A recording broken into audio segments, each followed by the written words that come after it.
Hello, everyone. Welcome back to the AAS YouTube channel. This is part of the good stuff. This is the AAS Journal Author Series, and I am super happy to have Melina Rice with us today. Hey, Melina. Hi, thanks for having me. Oh, well, thank you so much for agreeing to talk about your lovely APJ letter. It's very nice. Where are you at, Melina? What's your geolocation? So I'm actually in Cambridge, Massachusetts. So I started a postdoc position 2 days ago. So Congratulations. very new. Thank you. Yeah, so I'm on the campus of MIT in my new office that has roughly 2 coffee cups and like 600 bags of tea, and that's about everything I own right now here. I like that. Yep. That's really awesome. So we get to call you Dr. Rice now. Dr. Rice. This is true. Nice. Yes, Dr. Rice. Very cool. MIT. So it is June 3rd on 2022 as we shoot this, and is summer in full swing in Boston? Sort of. It's actually a little bit colder than it was in New Haven, which is surprising, but it's pretty nice out. It's very temperate. Yeah, I mean, I expect that it's going to be a really beautiful summer, and Lovely. it's going to be super fun to be in a new place for like the entire summer and get to explore, go to new museums and things. Yeah, I'm excited for it. Yeah, I think the Celtics are in some basketball thing these days. Yes, I hear basketball is a thing right now. I don't know. All good, all good. Well, the power switch has definitely been thrown in Phoenix, so we are regularly over 100 degrees at this point. So yeah, it's summer in the desert. It's lovely. That sounds great though. As long as it's not humid, then it's fine. For 10 months out of the year, Phoenix, the humidity is down in the single digits. But usually in July and August are when the rains come in Phoenix. So we call them monsoons. So it's that Gulf moisture that comes up from the Gulf, comes into Arizona. And so it does drive the humidity up, into the 20, 30, 40% range. So yeah, it's fun. I've never been to Arizona. I grew up in California, so it's very weird that I've never been to Arizona. But what part of California? What part of California? LA? Halfway between LA and Santa Barbara, just like in the burbs, middle of nowhere. Oxnard, Thousand Oaks. Simi Valley, right next to Thousand Oaks. Yep. Yeah. Exactly where that is. Yep. Very cool. Very cool. Well, I invite you to come out to Arizona at some point. You can either go down to Tucson, look at some telescopes there, or you can come out to the Grand Canyon. We have lots of things in Arizona that are worth checking out if you've never seen it. Yeah. Including big meteorite craters. Those are worth seeing.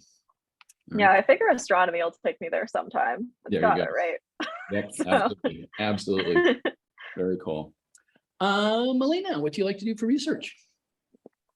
I study planetary dynamics, both the solar system context as well as exoplanets.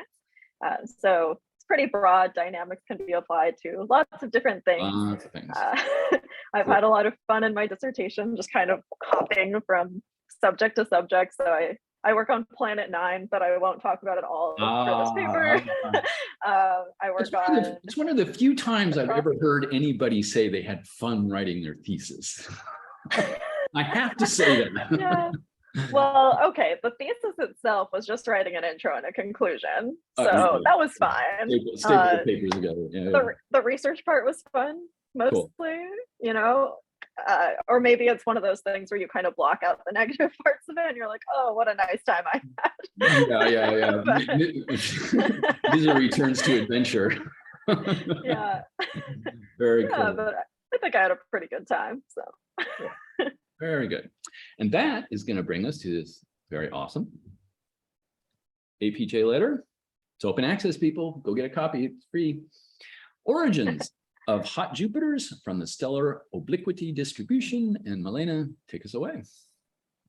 Yeah, so this paper is about something that I've been really excited about recently, but just trying to understand hot Jupiter formation and how exactly we got all of these crazy planets that are so close to their host stars, so big, not much material there in the protoplanetary disk. How does that happen? We don't really know. And so this is something that we actually have a lot of data on hot Jupiters. They're pretty well studied because they're the biggest signals that you can get for exoplanets. And that is just something that the fact that we don't entirely understand how hot Jupiters got there is kind of surprising, and it's been one of those really big questions ever since the first exoplanets were found, which were hot Jupiters. Yes. And so this is something that I am on a mission to solve. We're going to solve hot Jupiters. We're going to figure it out. Well, enthusiasm is fantastic. I love it. Yes. So that is what this paper is focusing on. Specifically, it's looking at the geometry of the systems, and it's looking at, are your systems tilted? Is the planet orbiting prograde around the host star equator, which is what you would expect if you have all your angular momentum vectors lined up nicely in the same direction, versus if you had something happen in the evolution of the system. So maybe a stellar flyby tilted the system, or something happened earlier on, like something dramatic could have happened, then you could get planets that are orbiting sideways. You might get planets orbiting backwards. Lots of crazy stuff. Yes, well, yeah, Uranus is orbiting backwards in a different way, but its axis is just a little bit different. Whereas here we're talking about the orbit itself. So in the solar system, all the planets with this particular type of obliquity that we're talking about, stellar obliquity, are pretty aligned with the host star. So the sun orbits in one direction, the planets orbit in the same direction that the star is, or that the sun is rotating.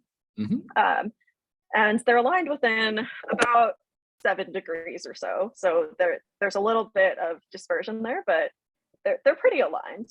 That is not true for hot Jupiters. In Planet 9, we won't talk about on where that comes in, but yes. Yeah, Planet 9 is a whole other thing. It also wouldn't be perfectly aligned, but that's an open question still. Indeed. Yes, but there have been lots of these proofs of concept that there are lots of planets that are orbiting, in particular, a lot orbiting actually sideways on these polar orbits. But just in general, a lot that are not consistent with orbiting in the same direction as the host star is rotating. Okay. And that's kind of an open mystery. Like, we don't really know why that happens. And there are a few ways you could get that to happen. So you might tilt your protoplanetary disk. So the disk itself could be misaligned, and then you have planets form in a misaligned disk. Or you could instead tilt your system through planet-planet interactions that might happen. You could tilt it through, if you have multiple stars or a stellar flyby, some sort of planet-star interaction. So a pretty classic one is the eccentric Kozai-Leidov effect, where your 3-body system is sort of passing eccentricity and inclination back and forth, and you can end up with these really highly misaligned systems. So all of these are possible ways that you could get that. Lots of hot Jupiters have been found on these misaligned orbits, and so we're in this paper trying to figure out, what does this distribution of misalignments or stellar obliquities mean for how hot Jupiters form? I'm with you. Great. So most obliquity measurements have been made for hot Jupiter so far because they're just the easiest planets to observe. So that's sort of where we're starting with trying to figure this out, although in the future, hopefully we'll be able to extend this to smaller planets as well. And something that we noticed in this paper when doing this population analysis of these hot Jupiters is that there's a pretty well-known trend among the hot Jupiters that exists in some cases and that we discovered does not exist in other cases. So the trend is that hot Jupiters orbiting cool stars that are below about 6100 Kelvin tend to be aligned. So they are usually orbiting prograde around their host star equator. And that is not necessarily true for hot Jupiters orbiting hot stars. And so the location where this difference happens, where you start seeing the misaligned hot Jupiters, gives us a clue as to why that's the case. And this discontinuity happens around something called the Kraft break, which is a rotational discontinuity above which your stars are going to be rotating a lot faster, and they actually have a very different structure. So above the host, or above the Kraft break, your stars are typically going to have a convective interior, radiative exterior, Whereas below the Kraft break, they'll have a convective exterior Okay. radiative interior, or if they get really small, then it's just fully convective. Yes. Yep. So Cool. This break is sort of telling us that perhaps the star and the way that the system is set up is going to be affecting the evolution of these systems over time. It might affect Sure. the types of planets that form, but it might also mean that you have different star-planet interactions for either the stars above the Kraft break or below the Kraft break. So the ones below the Kraft break, they have very strong tidal interactions with their systems. They have very strong magnetic fields earlier on. There's a lot more that can realign a system if it started off misaligned, whereas the hotter stars are not so capable of realigning systems if they started off misaligned. So the idea is, maybe you have more misaligned systems around hot stars simply because they could not have realigned, whereas the ones around cool stars were capable of realigning. Okay. So this is all sort of background, and this is this well-known trend. It's been observed. We've seen, misalignments around hot stars and not around cool stars. And the like real big observational takeaway from this population study in this paper is that finding is actually only true for hot Jupiters on circular orbits. So if you look at hot Jupiters on eccentric orbits, then they are all sort of relatively misaligned, even around the cooler stars. And you see that sort of discontinuity around the hot Jupiters. They're on circular orbits, but not on eccentric orbits. So we're trying to figure out, what does that mean? What does that tell us about the dynamics of how we got here and how we got to these populations? Nice. So figure 1 is sort of showing that points that I just mentioned. So figure 1 has a lot of panels. It's got a lot to it. Yeah, we will start on a global, just so get the global shot. And if we want to zoom in, we can zoom in on anything. Okay, yes. Big one. So starting with just the top panel, these are just the populations of these hot Jupiter systems that have been observed with sky projected obliquity measurements. So specifically, lambda is actually a sky projected angle. So it doesn't tell you exactly how misaligned your system is, but it can tell you, is your system inconsistent with being aligned? Like, is it aligned or is it probably misaligned? And the exact degree of misalignment, you would need the third angle as well, but lambda is giving you at least some useful information for these population studies. And it's what we have for most of these observations, because you need more specific sets of conditions to get that third angle as well. So yes, so we do, yes, love the angles. so we have somewhere around 150, maybe 200 by now, observations of these sky projected obliquities in various planetary systems. We specifically just segment into the systems that have exactly equal 0 from the models of the planets versus planets that are on significantly eccentric orbits.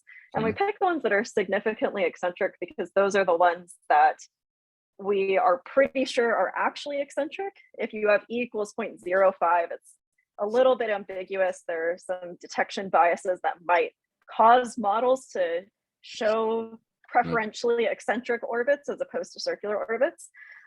And so to just try to avoid these biases as much as possible, we remove all the ambiguous ones and we just consider circular orbits or clearly eccentric orbits. Gotcha. And in the middle and bottom panel, then we're taking all of those systems that are at the top and we're cumulatively summing the eccentric planets along this purple line. So we're just adding up the obliquities as a function of effective temperature of the host star. And then we do the same for 5,000 random draws of planets on circular orbits, where we make sure we're drawing the same number from below the Kraft break and above the Kraft break to avoid adding extra kind of mixing that shouldn't be there. And so what this ends up showing is that there's kind of this shallow slope in the gray lines below the Kraft break, and then it gets much steeper above. You see that? Yep. And then Think. And when you Yeah. look at the purple line in comparison, it's pretty linear. So it's not, there's no Yeah. obvious break at the craft break. So that's just a visualization to show that. We do this both with all the planets and also just considering giant planets. And the all planets sample is mostly giant planets. So this is just to try to show, you know, with a larger sample versus with just giant planets, if you still get the same thing. And you do. So we think that this is probably telling us largely something about how hot Jupiters form, because most of the sample is hot Jupiters.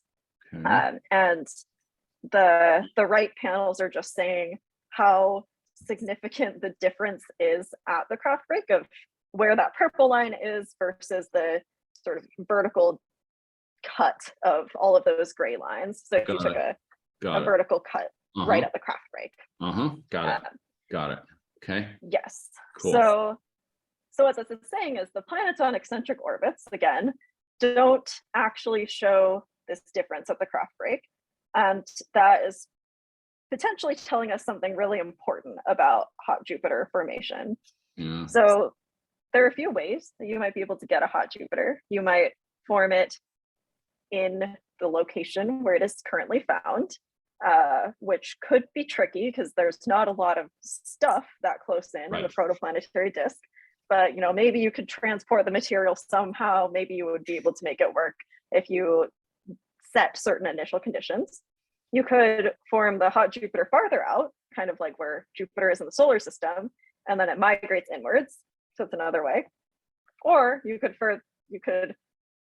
form it further out, and it could undergo some dramatic dynamical mechanism that launches it to a very eccentric orbit, and then it will sort of spiral inwards through tidal interactions with the host star. And so those are the three key like named mechanisms that are often quoted. So there's in situ formation in the same location that it ends up. There's disk migration, so it migrates within the plane of the disk. So you would expect it to stay at the same obliquity the entire time during that migration.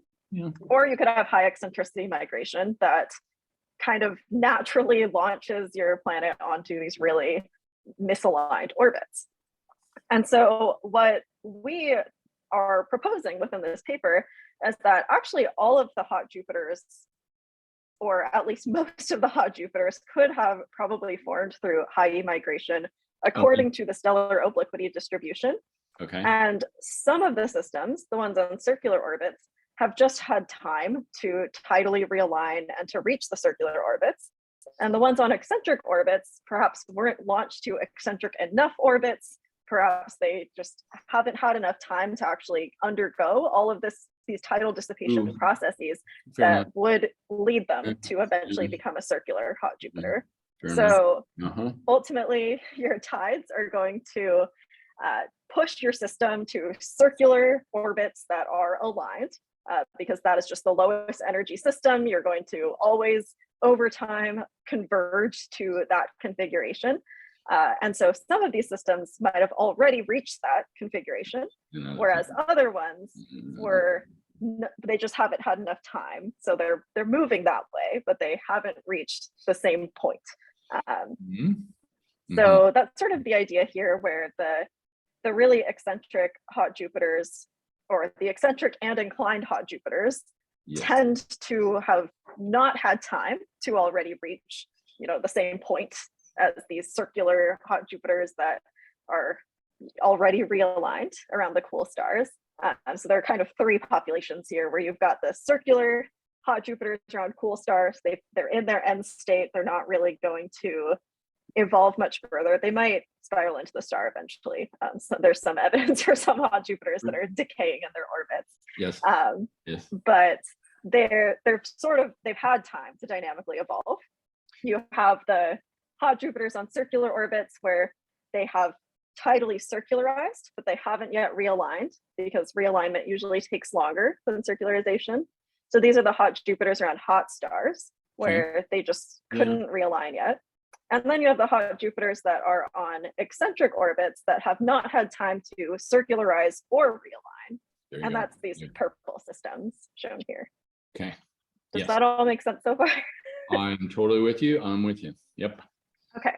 Um, So figure 2 is another way to sort of visualize this, where here we split up the systems into different eccentricities and effective temperatures. Again, so you have these 4 different lines, green, purple, red, and blue, where the green and purple have equal 0, purple and blue have eccentric orbits. And basically the main point here is that all of these lines are pretty consistent with being the same population, except for the purple one that sort of sticks out and that has a much higher peak at low lambda values. And so the idea here is that all these other populations, if you just applied tides to them over time, they would end up looking like this purple line, but they just haven't had enough time to evolve to that same point. Okay. And interestingly, if we look at the gray lines that are shown here, that are sort of overplotted outcomes that you would expect from high eccentricity migration. So these are the different mechanisms that can ultimately produce high eccentricity migration. They all look really similar to all those lines except for the purple one. Right. And so what we argue in this paper is that all hot Jupiters could have, or probably not every single hot Jupiter, and I'll talk about why not every one of them later, but most hot Jupiters could have probably formed through some combination of these processes shown by the gray lines. Okay. Some of them have had time to tidally realign, and that's this purple distribution shown here, and the rest of them haven't. And so that's why we see all these other distributions that look sort of like what you would expect from high eccentricity migration without having had time to tidally damp. Fair enough. Fair enough. Good. And Good. yeah, and the reason not all hot Jupiters could go through this specific process is some of them actually have companions.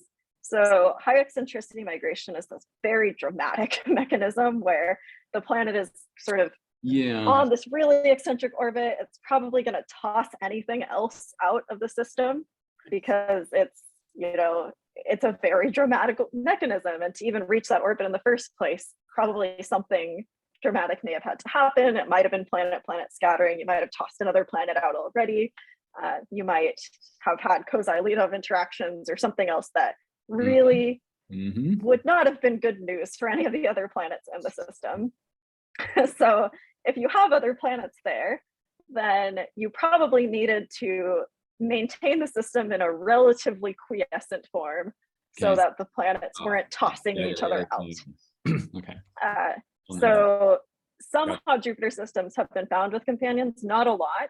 So estimates are ranging from a few percent to, we actually have another paper, me and one of my collaborators on this paper, Song-Hu Wang, as well as another collaborator, Donghong Wu, that is saying that the number of companions in hot Jupiter systems might actually be a little bit higher than was previously thought, probably more like 13%, but it's still not that high. So most of them probably still formed through high E, and there are just some others that might have formed quiescently as well, but it's likely not the dominant mechanism, or it doesn't have to be the dominant mechanism. If you assume high E dominates, then it accounts for most of the properties of hot Jupiters, if not all. I guess the only one that it doesn't really account for is the companions in some of the systems.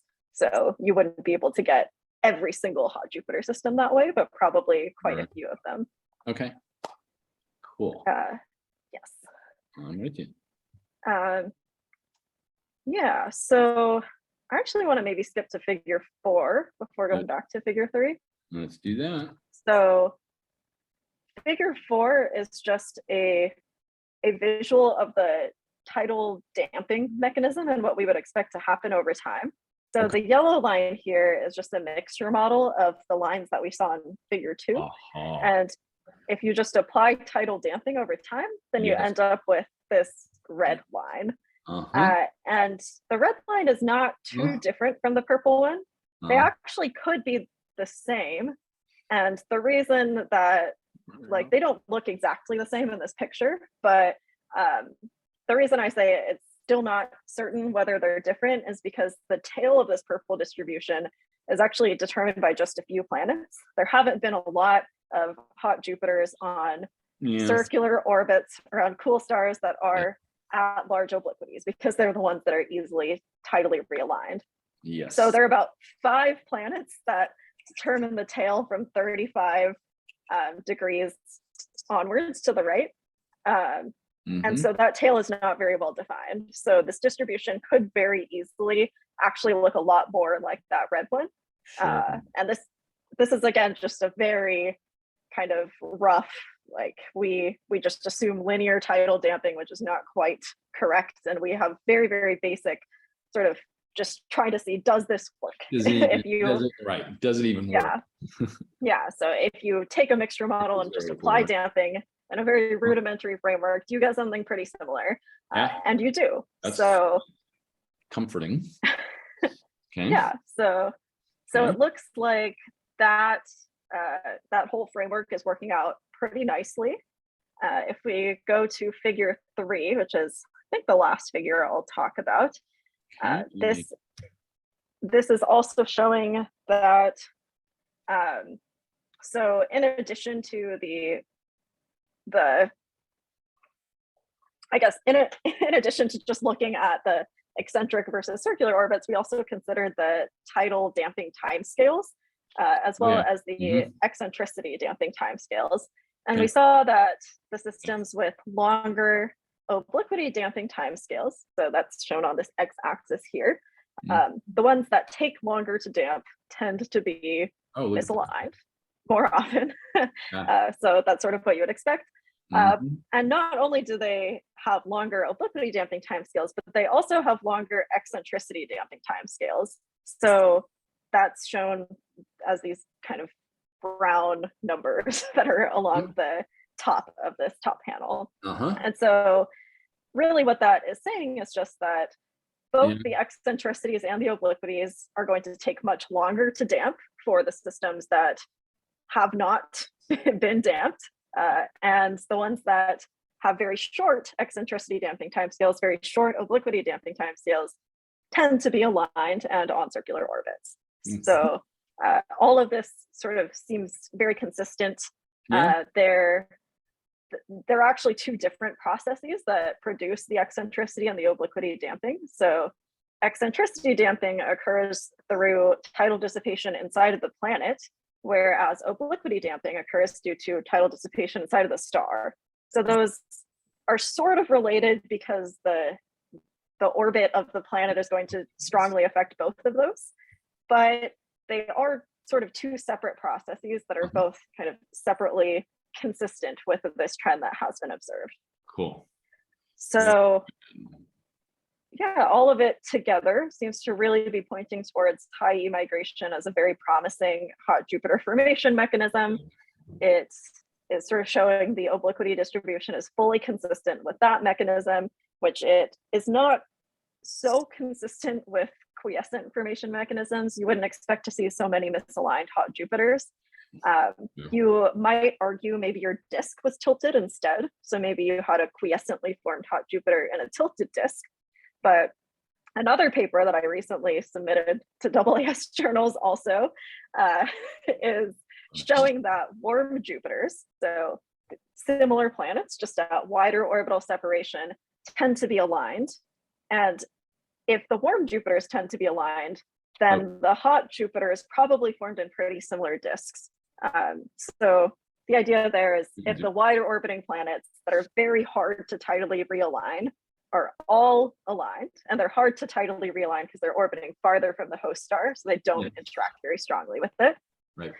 They tend to all be aligned, which means they probably formed aligned in aligned disks. And there's not a good reason that I can think of that hot Jupiters would preferentially form in misaligned disks, whereas warm Jupiters would form in aligned disks, because warm Jupiters, they're at orbital periods of like 10 to 100 days as opposed to 1 to 10 days.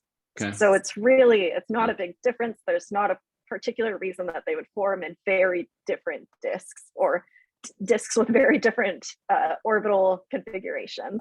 Right. So yeah, so it looks like everything's sort of coming together to Cool. point towards high E migration as being a very promising mechanism. There are lots of different ways that you can try to understand this, as in, the other papers that I mentioned, looking at occurrence rate of companions, looking at other planets that are similar to hot Jupiters but aren't hot Jupiters. Are they consistent with this framework? But it's pretty exciting to see that we're kind of converging to an answer where we will need to figure out the details of exactly how all these processes happen, but it's really looking pretty good for high E migration. Nice. Very nice. Cool. Malena, thank you so much for walking us through this very lovely APJ letter. And you kind of touched on it a little bit there toward the end. Where do you think we should go over the next, let's say, 2 to 5 years to firm this case up? Are there additional observations coming up, maybe through JWST or any of the other modern scopes coming up? Is there additional theoretical calculations that could be done? Just sort of, where do we go over the next couple of years to put this to bed so we know it? Yeah, so one of the possible degeneracies that is related to this study is period and eccentricity. So when you find longer period planets, they tend to be more eccentric because the transit method is biased towards planets that are more eccentric or are more likely to transit. And so just filling in that parameter space of period, eccentricity, and obliquity, I think will be really helpful to better constrain that problem and, really kind of nail in that this is, it looks tentatively like it very much is a trend in eccentricity as opposed to period. That's something that was in the appendix that I mentioned, but it would be helpful to have more measurements because we're kind of dealing with a relatively small number of planets. So the ones on eccentric orbits, there are only 15 to 20 of them. And then I think pushing into warm Jupiter, starting to look at the smaller planets as well. All of the planets and the ways that they form are interconnected. And so understanding how one kind of planet forms is going to help you to understand how other kinds of planets form, especially if they're adjacent. So like same orbital period, different sizes, or same size, slightly different orbital period. All of that is really going to be super, super useful. I've been leading this survey called the Stellar Obliquities and Long Period Exoplanet System Survey, which also has a paper published in AAS journals. So you get the bonus badge here, Oh yeah, no, I am a AAS girl. Well, we're gonna have to do more than one video with you then. Yeah. So when you mentioned you were leading the survey, is this an observational survey? Yeah, so it's trying to get more of these obliquity measurements and fill in that parameter space, specifically for the longer period planets, because those are the ones that you can't tidally realign. So it's easier to interpret everything that happened in the dynamical history of those systems because we don't have to try to consider what happened in terms of tides, where some of those systems that are aligned, it's not obvious whether they formed aligned or if they were just realigned by tides over time or something that happened over the evolution. Whereas longer period planets, they're just going to stay where they formed. And so it's much easier to interpret. So that's one of the big directions we're pushing in to try to really cut back on the degeneracies of the problem and be able to scope out with fewer uncertainties, fewer things that we don't have well constrained. Cool. Awesome. Well, I really look forward to seeing this field develop over the next couple of years. I think it'll be really exciting. It'll give you another 10 to 12 APJ papers or AJ papers or letters as it may be. So very cool. All right. Awesome. Very good. And that will do. Thank you again, Malena.